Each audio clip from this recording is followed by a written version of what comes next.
some parents didn't. So what's with the rest of the parents who didn't come? Well, that's, Because when we talk to them, or when we hear their opinion, oh, it was about that? No, I thought it was just about puberty. okay, I'm gonna take one more comment, and then I'm gonna get to Michael, and actually, I'll take two more comments, because Deanna said hand up. So first, I'll go to It's you. an emotional issue, Right. no matter what. It's an Right. emotional, personal issue.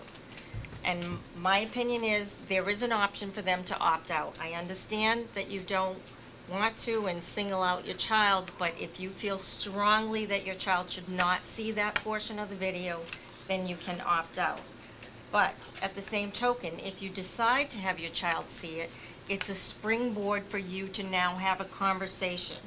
Whether, I understand you saw that video, my view of that video is this, and reinforce your parental feelings and approach to the sexuality, the development, however you want to. But it needs to be shown. It's obviously the state regulation that it should have been shown all these years. So it's an emotional, and no matter what, there's a yes or no. But I agree with Mr. Venencia.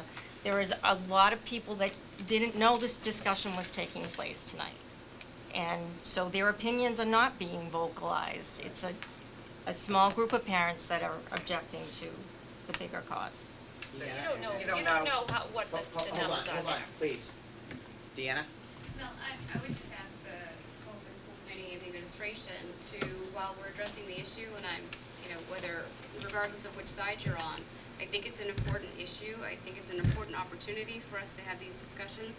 And I would like you to reconsider or consider catching up with some of those 6th, 7th, and 8th graders and make sure that the health program that is in place, that's in development, is taking care of some of these issues as well, to make sure that some of these kids are getting the important education that they need to have as well. So don't just stop at the 5th graders. That's one note I wrote down too, is that those kids who missed this. Michael? I was just made a suggestion to just get it up to sexual toys. Why don't we just do that and focus on puberty? If the state mandates us to discuss puberty, then we should just focus on puberty. I guess that's the only point I make, is that why they edited one and not the other. Right. That doesn't seem to make sense to me. I wasn't probably around when it was edited, because it was probably 15 years ago when they started showing it. I mean, I was around, but I wasn't here. I guess why they edited it out. I mean, Right. I think there's a certain social mores Right. have changed slightly about girls Right. on this particular topic, so Yeah. we're certainly going to see a little bit. And that's an uncomfortable topic, and, it's all uncomfortable. But again, I think the question here, a lot of parents are raising is, does puberty include this?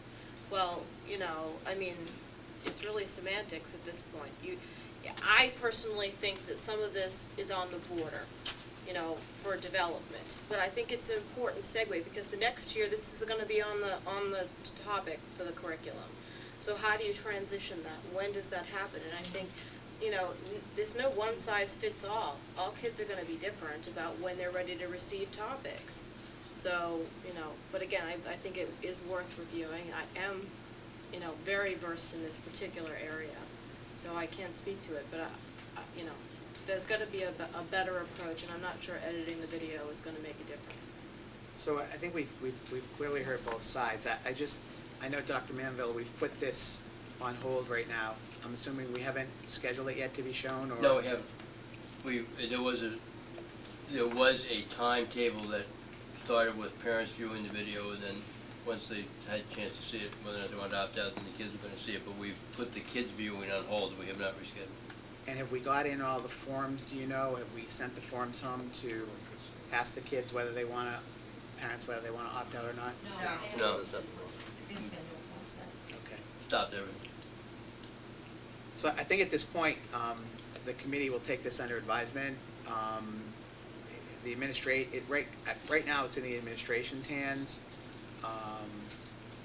It's an approved part of our curriculum. Yeah. We can't, I'll tell you that I was never aware that we didn't show the video for 4 years. So, that's a concern to me, but we can't change our curriculum tonight at a meeting. It's something that has to come from the administration, has to come from both the principals, the director of pupil personnel services, and the superintendent's office. So we can't change our curriculum. So at this point, the video has not been shown. I guess all I can say is we'll take it under advisement. I do think we ought to review what we're doing and how we're doing it. But short of that, I can't make any commitment either way tonight. And I don't know if anybody else on the board has any comments. I would kind of hope that the administration might find a way to edit the video before sending the letters out, and then indicate in the letters whether it has or has not been edited. I couldn't Yeah. object more to that, so I think the administration should review it, see if it's appropriate, if, you know. If one school shows it, does all schools have to show it? Or is that something that? I would say Yeah. yes. I Yeah, don't think we that's can not show it at right. one school and not the other two schools. Because when it wasn't shown to all three schools. Right. We'll, in the next couple of days, I think I'll sit down with the elementary principals, Chris Andrew, Heather LeRae, and go over everything that was discussed tonight, both sides of the argument, get their input, redesign the opt-out letter as necessary. Probably redesign the opt-out letter anyway, because we haven't used it for 4 years.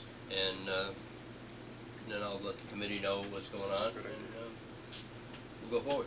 Right, because I said, it's an administrative decision, decision.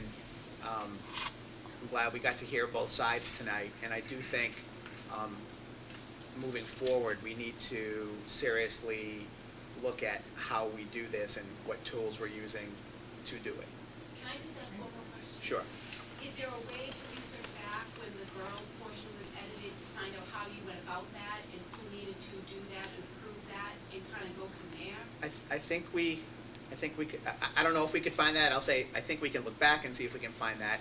But And maybe nobody that would give was, some guidelines or I don't think anybody here who was in that, in the pupil personnel services, or who would be in the health area is still here now that would have made that decision. We can look back and see if we can find what those reasons were, but I don't know Or if how they went about it right, more but I don't know if we'll be able to find it, but we can do that. So we appreciate you coming tonight. It's, Thank as you. someone said, it's an emotional issue, and Thanks. hopefully we can come up with a good solution. Thanks. Thank you.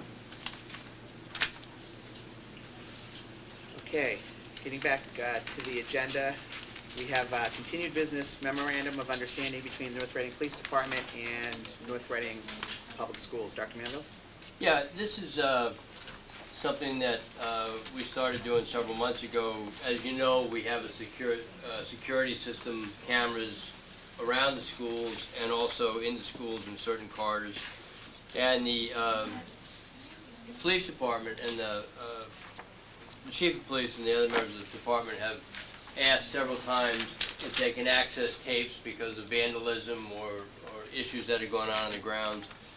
We've never had a problem with allowing them to see the exterior cameras. Occasionally there might be something that happens in the building that they want to look in the interior cameras, and we've been sort of hesitant to do that. At any rate, we had a meeting, I want to say 2 months ago at least, with the principals, Chief Nolan, Tom Hatch, Mr. Venezia was with us.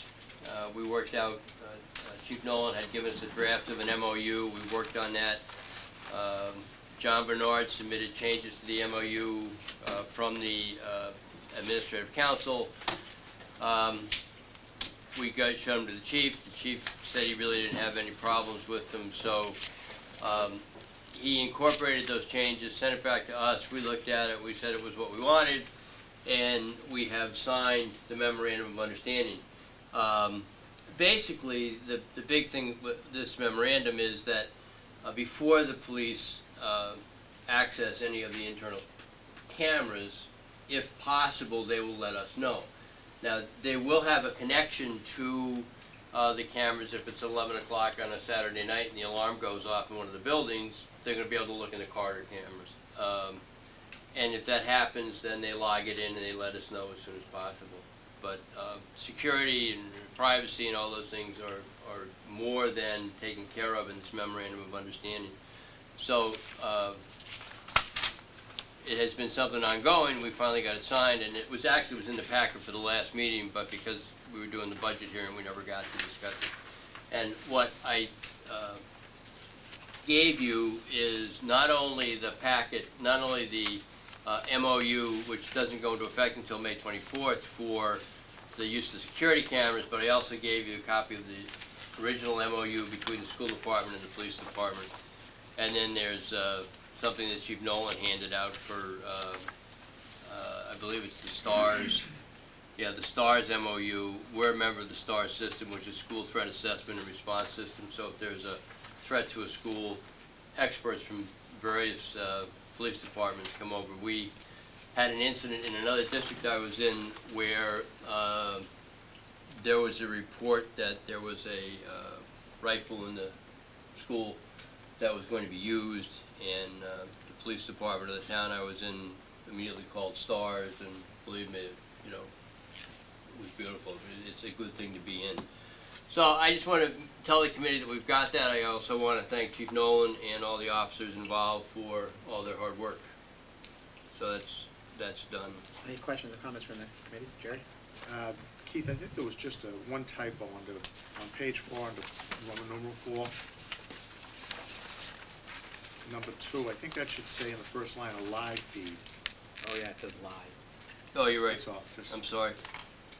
And just to point out to the community, the key thing here is that the police won't be able to monitor the schools during the daytime whenever they feel like it. There has to be some sort of emergency situation Right. or something activated that says something's going on at one of the schools that you have to look at, that the police have to look at. So they're not going to be monitoring the schools on a day-to-day basis. And that was, you know, one of the things that I think some of the committee members had issues with. But any emergencies, anything during the weekends or nighttime where an alarm goes off, they'll have access. And they'll also have access to tapes Yes. for investigation purposes.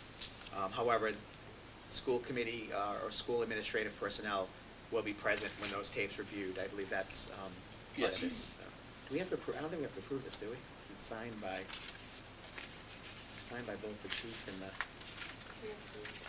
Keith? Did we already approve it? Okay, so we approved it, and then we're just waiting for signatures. Okay. Yep. All right, any other comments, questions? Great. Okay, next, superintendent transition. Yes. Oh, I thought you changed your name for a second, so you, No, that would be interim superintendent. entrance, okay. I just want to let the committee know that I'm in pretty regular contact with Ms. Willis, either through email or phone. I actually went out to Triton on Friday to meet with her to go over several things, and also to get her contract signed. She is now officially on board, and as soon as she signed it and dated it and gave it back to me, then I told her the truth. But she's very excited to be here. She is going to be involved in both searches, one for the PPS director, one to replace Mr. Lassise. Has been very active in reviewing the documentation we have and that kind of thing. So the transition's going very, very smoothly. One question, in terms of, we also have a position to fill at the high school, the assistant principal. Is that moving along and far enough along where she won't be? Well, John hires the assistant Okay. principal. There were 62 applicants for that job. They are in the process of whittling it down, so I would guess that the new assistant principal will be named, if not the end of this month, early next month, Is that a position that begins July 1st, or is that a, July 1st. okay. Any other questions from the committee on the superintendent transition, or, and it's good that the contract signed, it's a 3-year contract. Right? We don't have the contract in front of us, so we don't have any of the details, but obviously if the press wants that, Dr. Manville has the Yeah. contract. And it's a Pretty standard. public document. Right. But it's pretty standard. Okay, great. Next, we have an update on the high school project and also separately the facilities inspection, both involving the Mass School Building Authority. Yes, thank you. There are two aspects to this subtopic. The first one is the building project. We have a new representative at MSBA, a woman named, instead of Diane Sullivan, who has been very, very helpful, now I have Katie Timmons, who is equally as helpful. There was a question that came up at the last secondary school building